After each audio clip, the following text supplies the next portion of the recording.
Hi guys, बसंती Ranveer Gurukul channel पे आप सबका बहुत बहुत स्वागत है। आज हम पढ़ेंगे भक्ति आंदोलनों के बारे में। इसका फर्स्ट पार्ट पहले बना दिया था और सेकंड पार्ट ये है। इसमें बहुत सारे क्वेश्चन थे।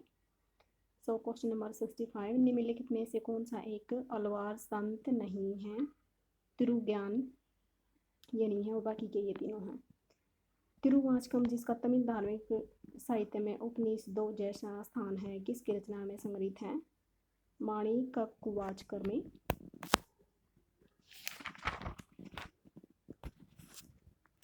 निम्नलिखित में से कौन से एक स्त्री आलवार संत थी? आंडाल।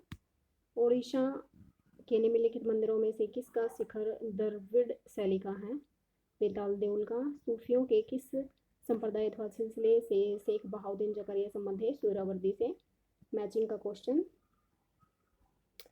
रामानुज द्वैताद्वैत, माघवाचार्य का था विशिष्टाद्वैत, निम्बार्काचार्य शुद्धाद्वैत और बल्लभाचार्य द्वैत।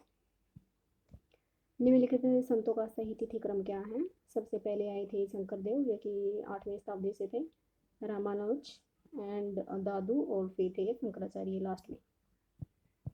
फिर से मैचिंग का क्वेश्चन है। बहाउद्दीन जकारिया सुहरावर्दी सिलसिले से थे, सैयद मोहम्मद जिल्लानी कादरी सिलसिले से, निजामुद्दीन औलिया चिश्ती, मोहम्मद गौर सत्तारी। मैचिंग का क्वेश्चन करना है। कबीर क्या था? जुलाहा था। रेदास मोची था। सेना नाई धन्ना क्या था? किसान था। कबीर का एक बहुत ही अच्छा दोहा।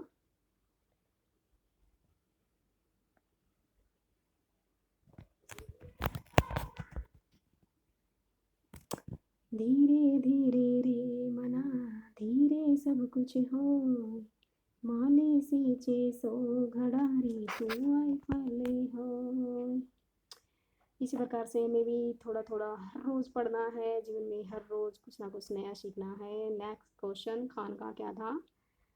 सूफी संतों का निवास स्थान होता था। किसने कामरूप में वैष्णव धर्म का प्रवर्तक किया था? शंकरदेव ने। किस मध्यकालीन संत के उपदेश अभंग कहलाते थे? नामदेव। 16वीं शताब्दी में भारत में रोशनी आंदोलन की शुरुआत मियाँ वाइजिद अंसारी ने। निम्नलिखित में से कौन सा भेदाभेद का सिद्धांत था? निम्बार्काचार्य का। चिश्ती सिलसिले के निम्नलिखित सूफी संतों में से किस में से एक चिराग देलवी कहा जाता था? शेख नासुरुद्दीन को।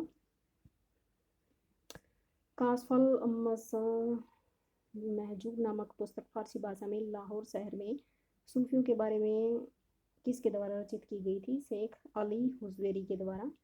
भारत में महदवी आंदोलन की शुरुआत किसने की? सैयद मोहम्मद जौनपुरी ने। गुरु ग्रंथ साहिब अपनी मौजूदा शक्ल में किसके द्वारा तैयार किया गया था? गुरु गोविंद सिंह के द्वारा। निम्नलिखित में से कौन सूफी मत चिश्तिया शाखा से संस्थापक थे? ख्वाजा अबू अब्दाल। शेख बहाउद्दीन जकारिया किससे संबंधित है? सुहरावर्दी सिलसिले से। शेख सलीम चिश्ती की दरगाह फतेहपुर सीकरी में। श्री संप्रदाय वैष्णव धर्म से संबंधित। 14वीं शताब्दी में संत कवित्री लल्ला डेड की रचनाओं को किस नाम से जाना जाता था? वाक। काजियों के मार्गदर्शन के लिए प्रमाणिक रीति हनफी और फिकह से महत्वपूर्ण उदाहरणों को निकाल कर उन्हें संग्रहित करने का जो काम औरंगजेब ने करवाया था, उस ग्रंथ को क्या कहते थे? फतवाए आलमगिरी। ये हमारा इसमें आया था जीके में क्वेश्चन। ये आलमगिरी किसकी पुस्तक है? अबुल फजल किसे दादू लहू यानी कि साधारण व्यक्ति कहा था? सादा लहू बताया था। और ये मूर्ति के खो जाने पर शोक मनाया था, जिसकी वह पूजा करता था। अबुल फजल से रिवाजों का अंधा भक्त के कहा था। ये टोडरमल का है। नेट का क्वेश्चन है, पीजी में कम आता है। नेक्स्ट क्वेश्चन भी नेट का है, बहुत बड़ा है।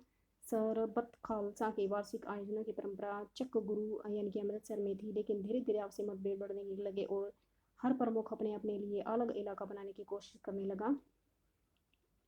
10वें ग्रंथ में गुरु गोविंद सिंह की रचनाएं हैं। और फिर है फोर्थ पॉइंट, गुरुओं की सेना 10वें और अंतिम गुरु गोविंद सिंह के द्वारा सबसे शक्तिशाली हुई थी। 1, 2 और 4 इसका आंसर है।